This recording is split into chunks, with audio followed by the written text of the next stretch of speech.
చాటున పిందెను చూస్తా, సోకు తీగల్లో పండును కోస్తా, నువ్వొస్తే కప్పిస్తా ముద్దుల ముంతమ్మ. ఉక్కపోతకి ఊపిరి పోస్తా, పక్క మేకకు పంట కట్టిస్తా, ముద్దిస్తే బుక్కిస్తా మధ్యల మోతయ్యో.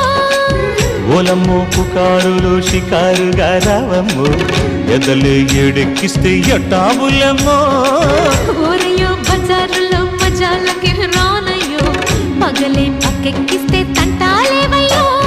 మిట్టిల మీదున్న మిస్సమ్మయ్య సంటే వడ్డీలతో పాటు ఒళ్ళోకి వస్తుంటే పొగ